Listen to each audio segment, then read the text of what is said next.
श्री रामचरितमानस।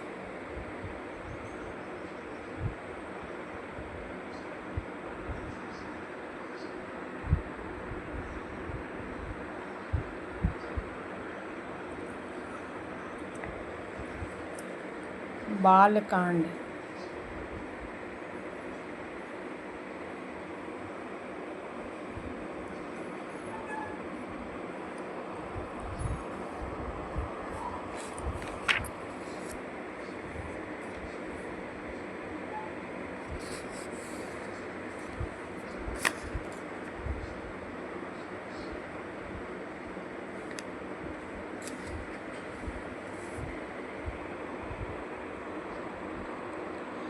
नृप सब नखत करहि उजियारी, टारी न सकहि चाप तम भारी। कमल कोक मधुकर खग नाना, हर से सकल निशा अवसाना।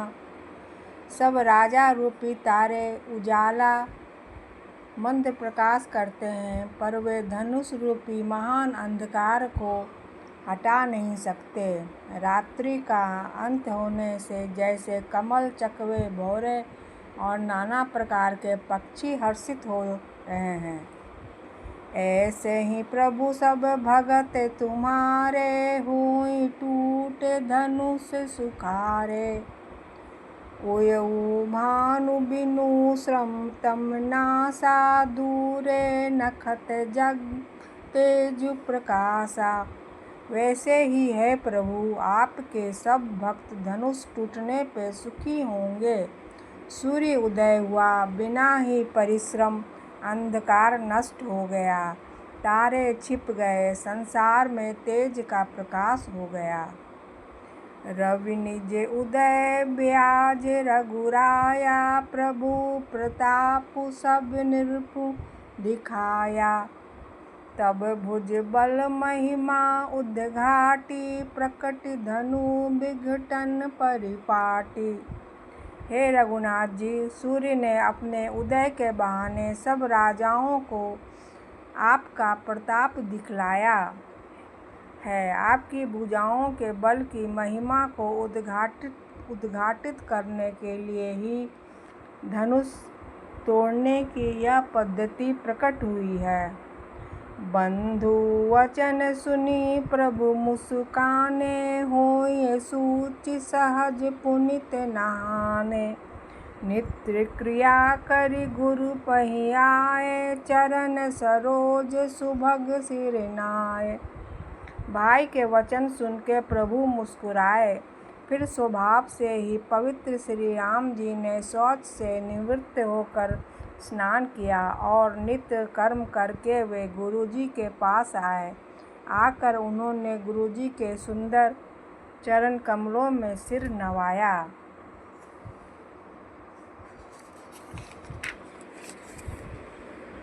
सतानंदु तब जनक बोलाए, कौशिक मुनि पहि तुरत पठाए।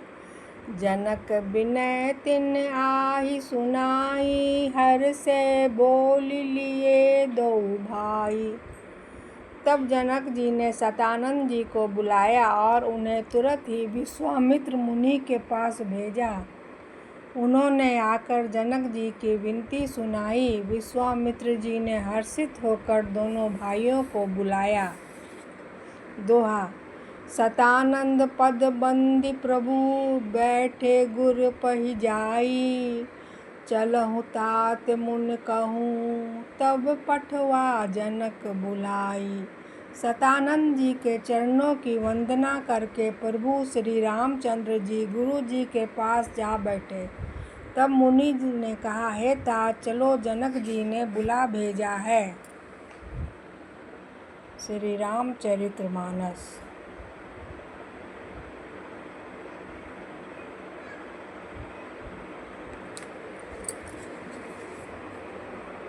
सिय स्वयंवरु देखहि जाई, इसु कहि धो देई बड़ाई। लखन कहा जस भाजनु सोई, नाथ कृपा तब जा पर होई। चलकर सीता जी के स्वयंवर को देखना चाहिए। देखे ईश्वर किसको बढ़ाई देते हैं। लक्ष्मण जी ने कहा, हे नाथ, जिस पर आपकी कृपा होगी वही बढ़ाई का पात्र होगा। हर से मुनि सब सुनी बरबानी, दीन्ह आशीष सब ही सुख मानी। पुनि मुनि वृंद समेत कृपाला, देखन चले धनुष मखशाला। इस श्रेष्ठ वाणी को सुनकर सब मुनि प्रसन्न हुए। सभी ने सुख मानकर आशीर्वाद दिया। फिर मुनियों के समूह सहित कृपालु श्री रामचंद्र जी धनुष यज्ञशाला देखने चले। रंग भूमि आए दो भाई, असी सुधि सब पुर बसने पाई। चले सकल गृह काज बिसारी, बाल जुमान जरठ नर नारी। दोनों भाई रंग भूमि में आए हैं। ऐसी खबर जब सब नगरवासियों ने पाई, तब बालक, जवान, बूढ़े, स्त्री, पुरुष सभी घर और कामकाज को भुलाकर चल दिए। देखी जनक भीर भय भारी, सुचि सेवक सब लिए हकारी। तुरत सकल लोग हपहि जाहु, आसन उचित देहु सब काहू। जब जनक जी ने देखा कि बड़ी भीड़ हो गई है, तब उन्होंने सब विश्वास पात्र सेवकों को बुलवा लिया और कहा, तुम लोग तुरंत सब लोगों के पास जाओ और सब किसी को यथा योग्य आसन दो। दोहा। कही मृदु बचन विनीत, तिन बैठारे नर नारी। उत्तम मध्यम नीच लघु, निज निज थल अनुहारी। उन सेवकों ने कोमल और नम्र वचन कहकर उत्तम, मध्यम, नीच और लघु सभी प्रकार के स्त्री पुरुषों को अपने अपने योग स्थान पर बैठाया।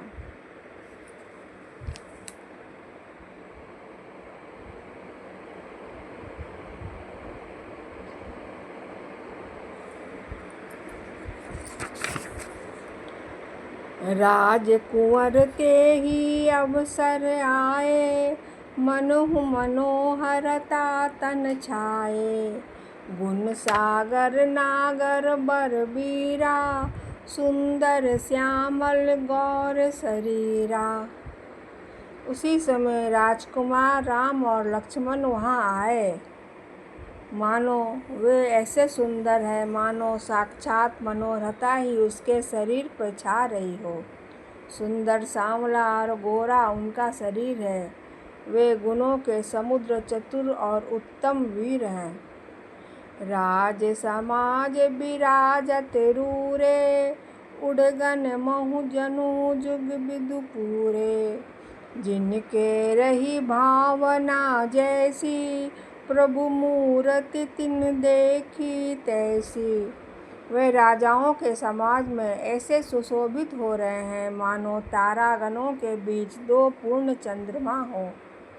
जिनकी जैसी भावना थी, प्रभु की मूर्ति उन्होंने वैसी ही देखी। देखहि रूप महारन धीरा, मनहु वीर रसु धरे शरीरा।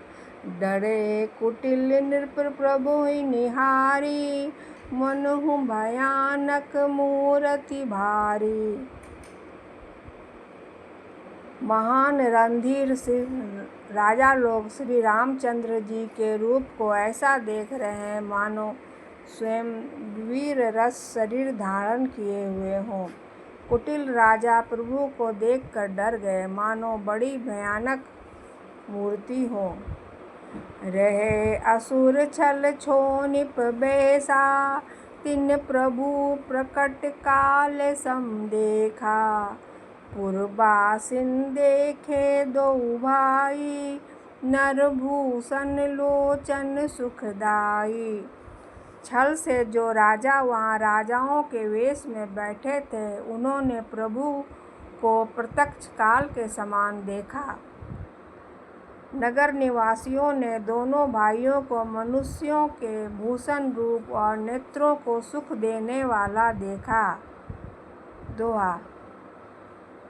नारी बिलोकई हर्षिहिये निज निज रुचि अनुरूप, जनु सोहत श्रृंगार धरी मूर्ति परम अनूप। स्त्रियां हृदय में हर्षित होकर अपनी अपनी रुचि के अनुसार उन्हें देख रही हैं, मानो श्रृंगार रस ही परम अनुपम मूर्ति धारण किए सुशोभित हो रहा हो।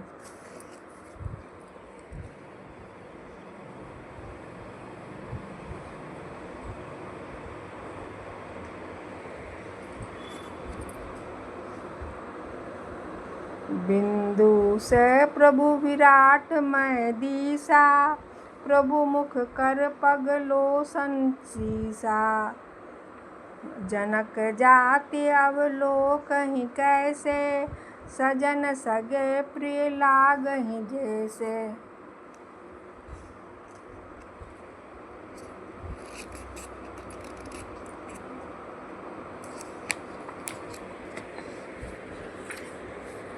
विद्वानों को प्रभु विराट रूप में दिखाई दिए, जिसके बहुत से मुंह, हाथ, पैर, नेत्र और सिर हैं।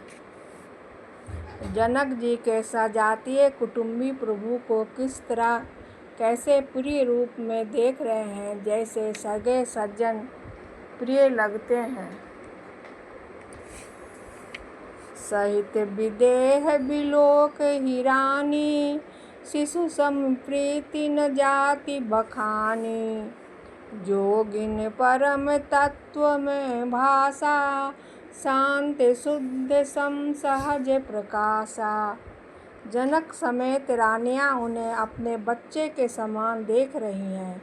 उनकी प्रीति का वर्णन नहीं किया जा सकता। योगियों को वे शांत शुद्ध सम और स्वतः प्रकाश परम तत्व के रूप में दिखे। हरि भक्तन देखे दो भ्राता, इष्ट देव तब सब सुख दाता। राम ही चितब भाई जय सिया, सो स्नेह सुखो नहीं कथनिया। हरि भक्तों ने दोनों भाइयों को सब सुखों को देने वाले इष्ट देव के समान देखा। सीता जी जिस भाव से श्री रामचंद्र जी को देख रही हैं, वह स्नेह और सुख तो कहने में ही नहीं आता।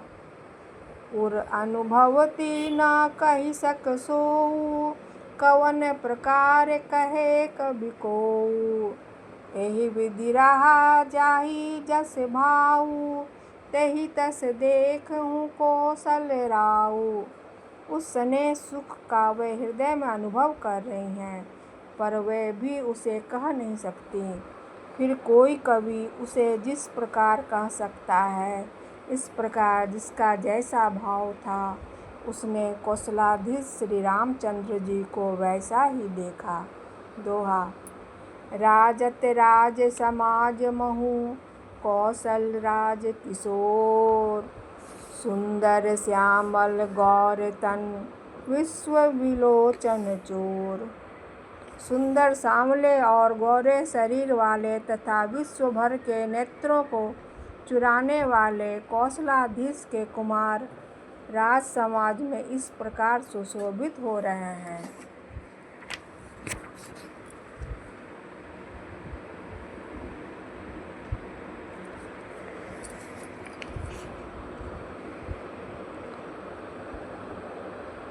सहज मनोहर मूर्ति दोऊ, कोटि काम उपमा लघु सोऊ।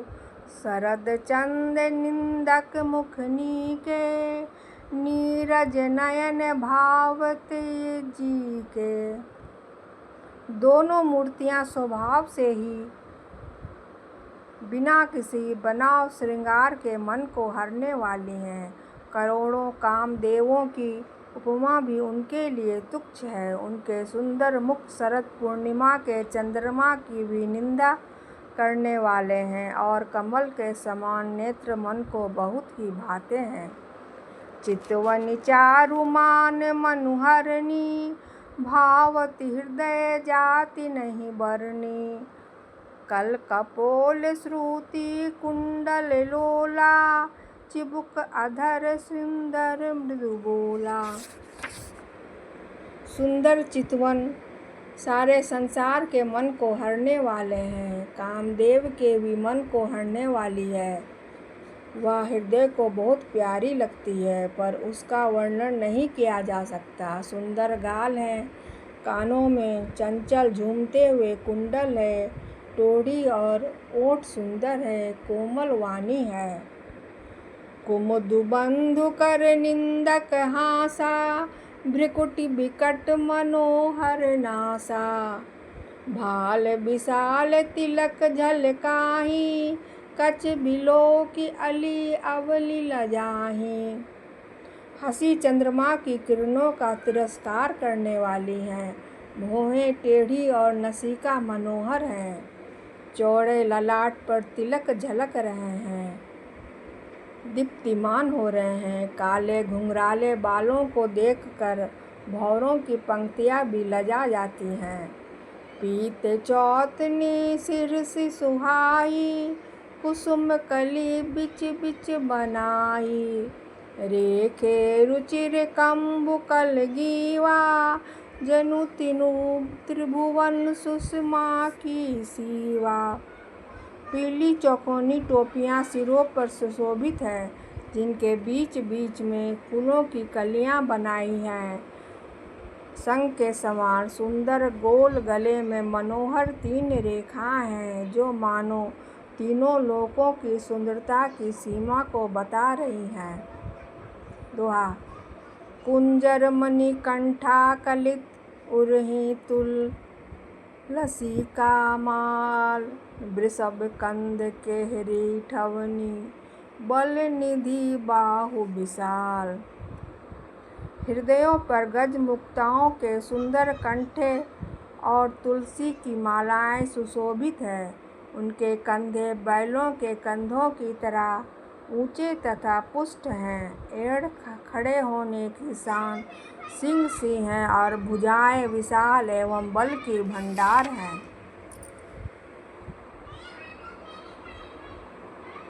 जय सिया राम, जय जय सिया राम, जय सिया राम, जय जय सिया राम, जय सिया राम, जय जय सिया राम, जय सिया राम, जय जय सिया राम, जय सिया राम, जय जय सिया राम, जय सिया राम, जय जय सिया राम, जय सिया राम, जय जय सिया राम।